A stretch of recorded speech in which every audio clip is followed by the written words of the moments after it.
Benguet Basin na sumabog na geyser noong July. So Canada immigration o Canada border po tayo, mga Indian. So yos.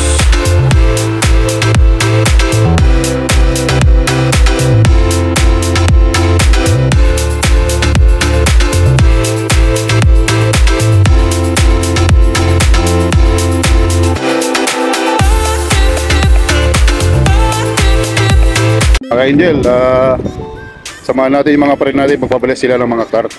So nakaugalian kasi natin yan ng bawat Pilipino na papalis po ng bagong cart. So tara po.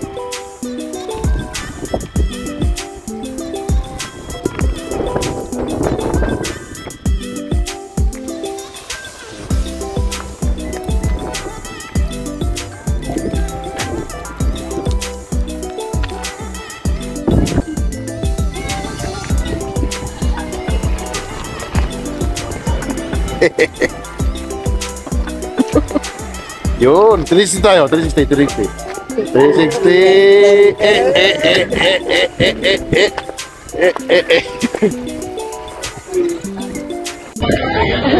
Yeah, airport pizza na auto. Parang kumalimutan. Sa pag-away kami sa katulad. Ano yung mga damit, no? Libre pa sa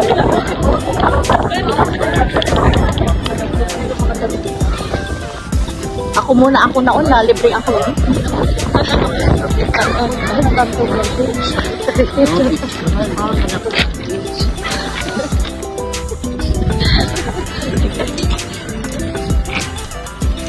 Dating tijig. 1 bedroom car. Kasama Podemos doar por aqui. Resist.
Pa-bless lahat ng driver.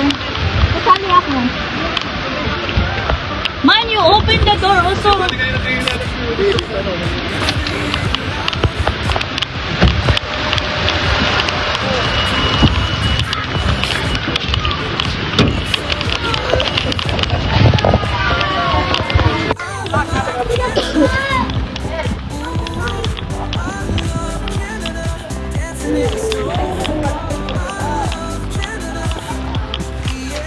Juan, come here. Meanwhile, Oy! Oy! Oy! Oy! Oy!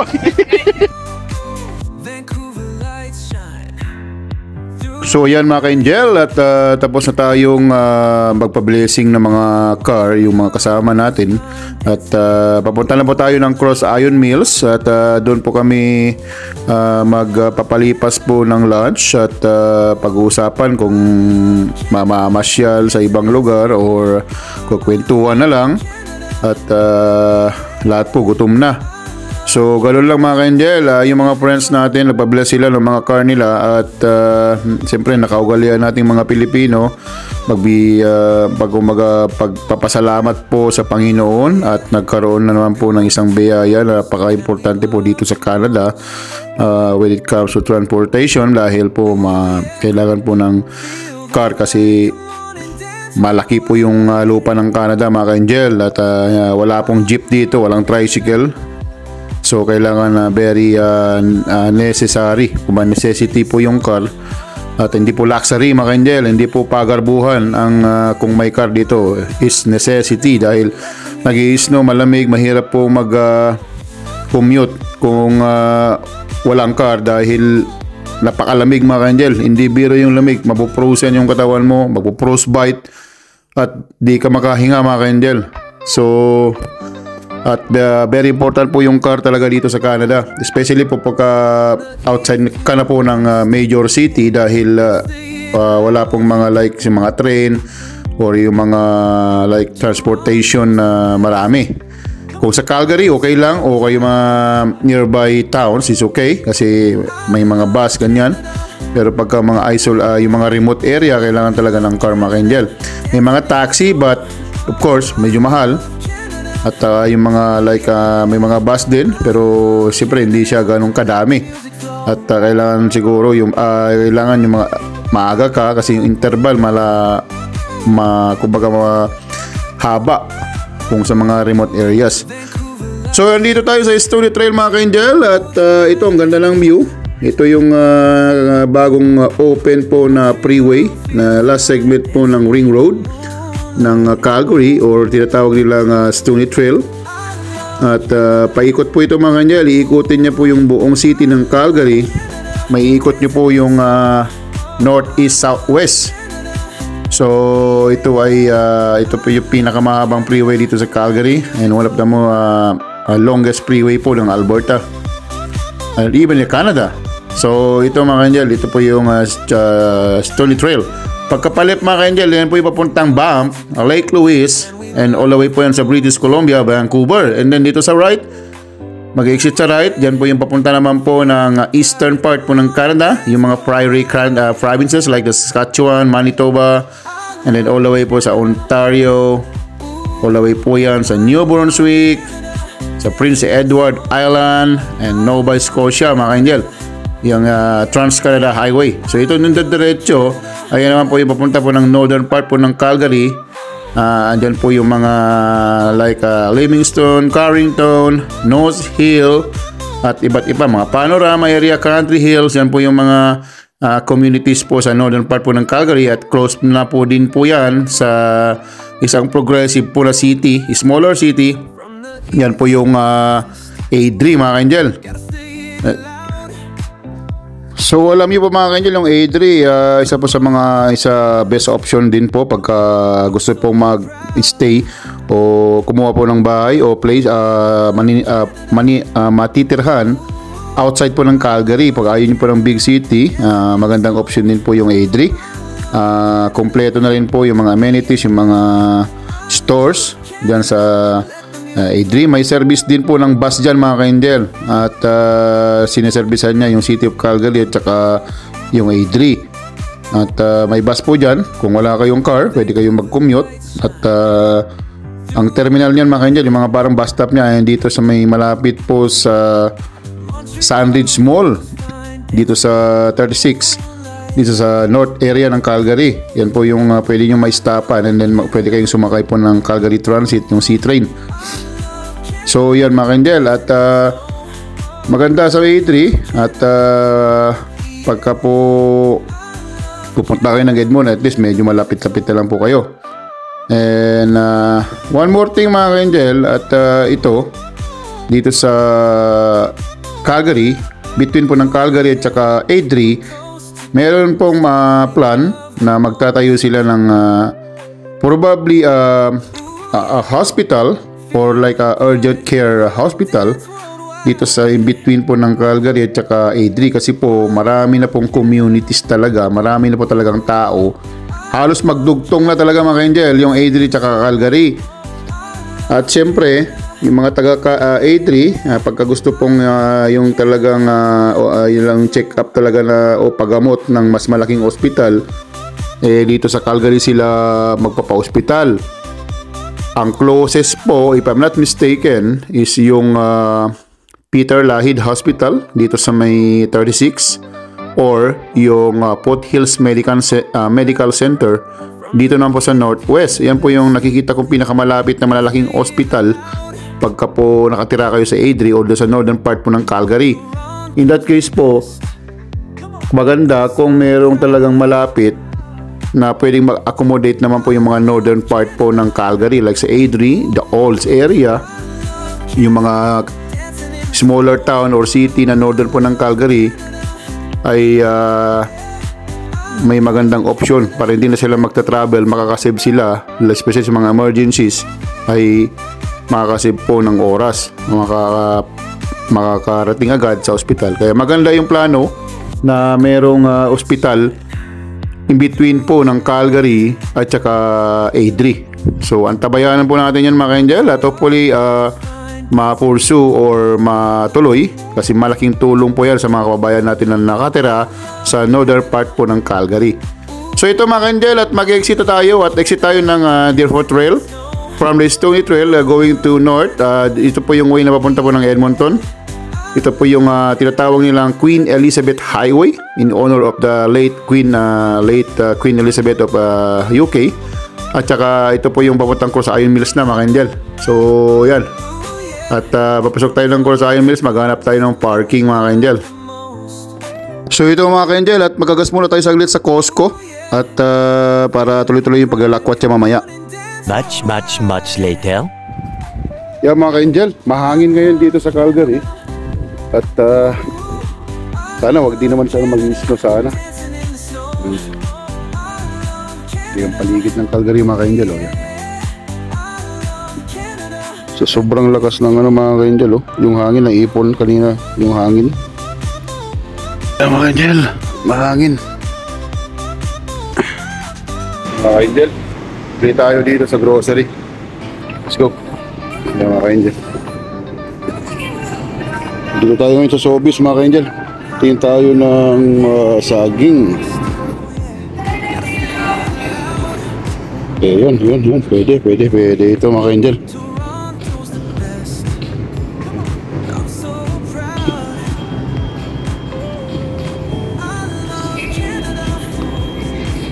Tingin tayo ng isda mga ka-angel, ng Pilipino. Meron na pong mga isda dito kasi marami na pong Pilipino dito sa Canada mga ka-angel. Ito, uy, pwede ito dito mga ka-angel, oh. So, galunggong, meron din sila galunggong dito, oh. So bangus na maliliit mga ka-angel, oh. Manila, oh. Manila's Choice. So meron din silang mga tinausukan, tinapang bangus. Ito pwede ito. Meron ng mga mga ka-angel, oh. Mga tosino, oh. Yan. Bagyo, yun, oh. Ito, mga tusino mga kanya. Papanggas pa siya ito. Oh. Bulacan, tatak Bulacan. May mga lumpia din sila. Pampanga style lumpia.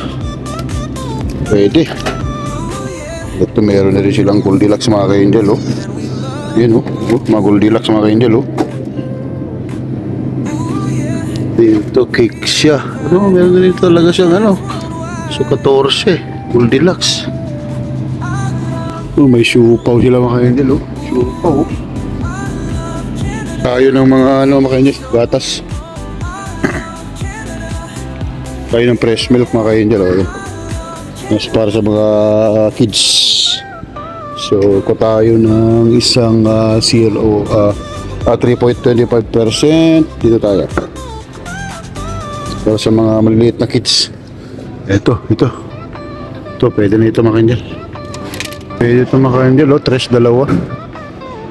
Ito, pwede ito. Ayan, oh. Punta ng paimbake mga ka-angel. Oh, ito. Sakto. Kala ko wala nang stock.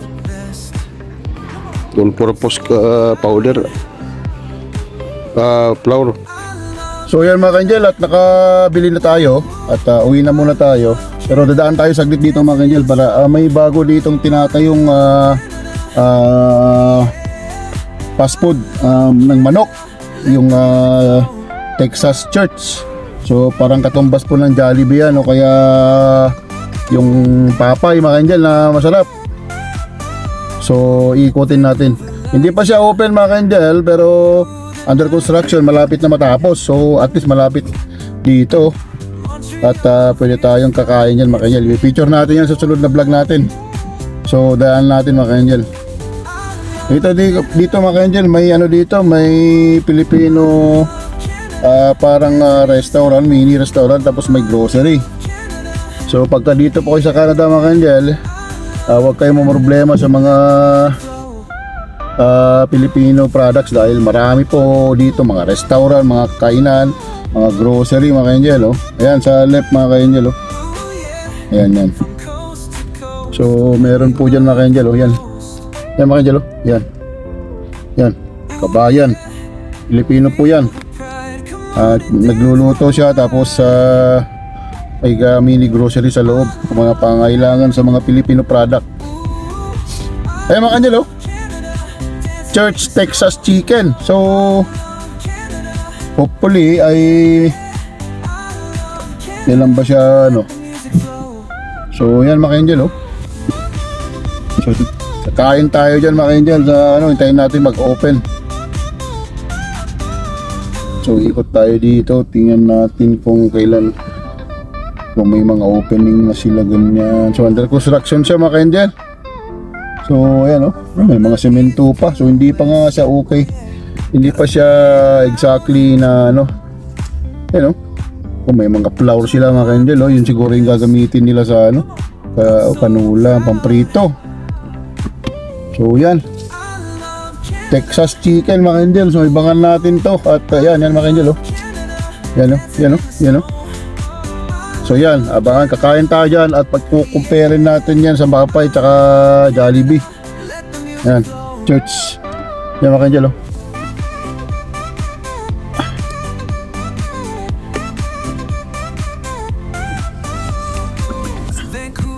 So ayan. So tabayanan natin yan. So yun, uwi na muna tayo mga ka-angel at kain tayo ng dinner.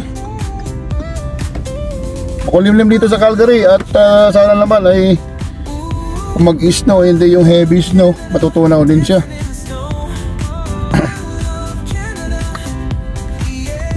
So kulimlim siya mga ka-angel, nawala na yung pagkasani niya. So ayan. At babadya yata ng snow ulit. So hopefully wala na mga ka-angel. Nagpalit na po ng oras nung Sunday. So usually po yan at papalit po yan ng alas 2 ng madaling araw every Sunday. Usually sa mga March. Tapos sa yung daylight saving na tinatawag nila. Tapos yung next is yung sa November naman pagka magwi-winter. So ayan mga ka-angel, oh. Ayan. So medyo ulimlim na. So mga ka-angel, at galing tayo sa church kanina at yun, na-blessing yung mga friend natin ng car nila, bagong car, nakaugalian na ng Pilipino na magpa-bless mo ng pag may bagong car sila, bagong car. So yun, at tabayanan yung mga ka-angel, yung mga upload pa natin sa US escapade natin, hindi pa natin natatapos. Tapos plus may pinaplano po yung friends namin, friends na travel dito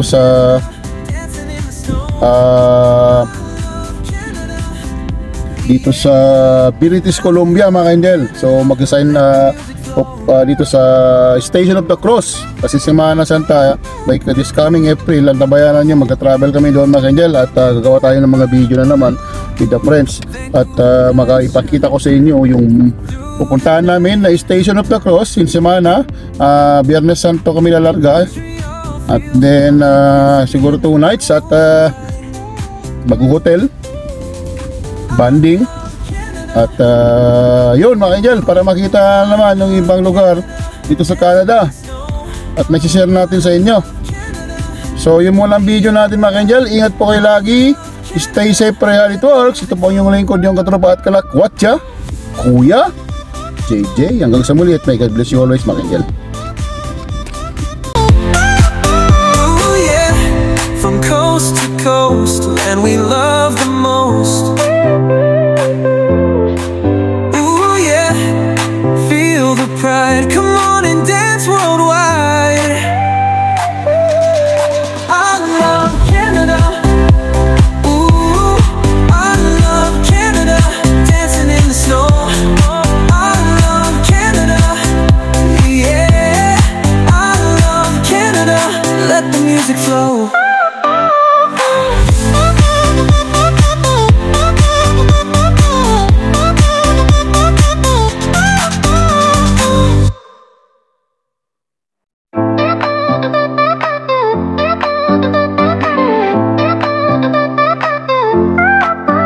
From the east to the west, oh yeah, gotta say it loud. Toronto's the best. Come on, I'm so proud. I love Canada. Ooh, I love Canada. Dancing in the snow. I love Canada. Yeah, I love Canada. Let the music flow.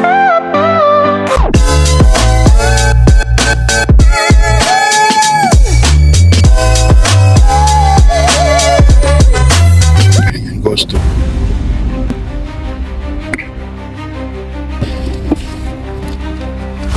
morning. Hi, how are you? How are you? We went to Denver, Colorado.